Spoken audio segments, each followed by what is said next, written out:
Hey everyone, today we're going to do two more related rate problems. So for the first one, we have a 6-foot woman walking away from a streetlight at a rate of 5 feet per second.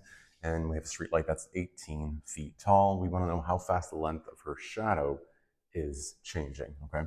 So as always, I'm going to recommend you draw a diagram. Please have grace for my artistic abilities. That's a streetlight. And this is my best depiction of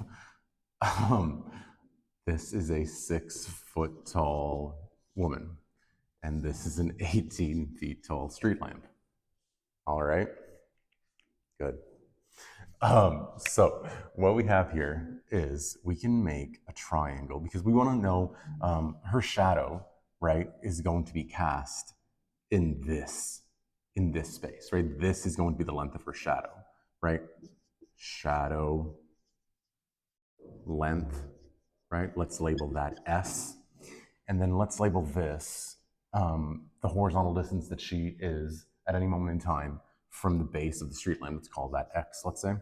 And then you can imagine we can make a right triangle. Let's pretend that extended up appropriately, like so. There we go.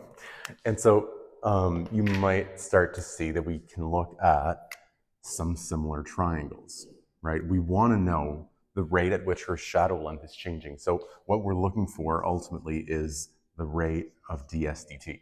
Now we know how fast x is changing. That's how far away that she is from the street lamp.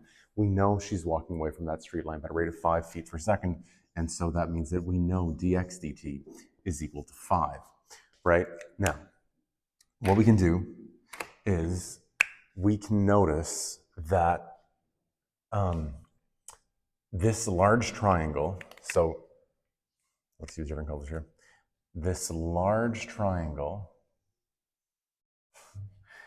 has a ratio of the height to the base of 18 to x plus s, right, for the entirety of its base. So 18 over x plus s, because these are similar triangles, right? This one is embedded inside of the bigger one.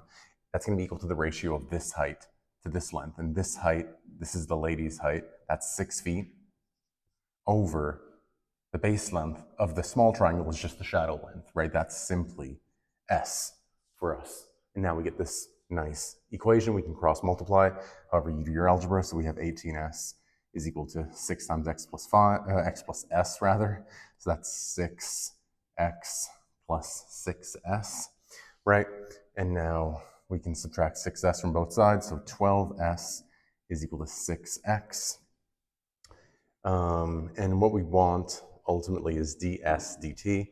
And so we can say that s is equal to 1/2 x. And now we can differentiate this implicitly on both sides with respect to time, because ultimately we want the rate of change with respect to time. And so let's differentiate that. So that would mean that ds dt is equal to, this one's fairly straightforward to differentiate with respect to t. That's going to be 1/2 dx dt, right? And now we're just about finished. We want ds dt. We already have dx dt, and so ds dt is simply 1/2 of that rate of change that we were given. And so ds dt, right, the difference in the shadow's length over time is equal to 2.5 feet per second. And we're done. Okay, as always, draw a diagram, see what pops up. The equation should kind of pop out at you, hopefully. Number 2, we have a cube melting at a rate of 12 centimeters cubed per minute. And so that means its volume is decreasing, right? Cubic centimeters are a measure of volume, 3-dimensional. And so let's again draw a quick visual so we can kind of picture what's going on. We have a cube, and so we have the same side length in all 3 dimensions, right? We know its volume is s cubed, and its surface area, if you can think back to your grade 10 math days, we have 6 surfaces all around with the exact same area. Each of the surface's areas are s times s, so s squared. So its total surface area for a cube is 6s squared, right? And so we're looking for how fast the surface area is decreasing, i.e. its rate of change. The moment in time where its side length is exactly 3 centimeters. We know from the beginning that its volume is decreasing at a rate of 12 cubic centimeters per minute, which means that we can differentiate the volume with respect to time. So, let's use a different color here. If we take our volume, dv dt is equal to 3s squared ds dt, right? And now we know dv dt. It's negative 12, right? Because it's decreasing by 12 cubic centimeters per minute. And so negative 12 is equal to 3s squared ds dt. Now, we can differentiate the surface area with respect to time implicitly on both sides.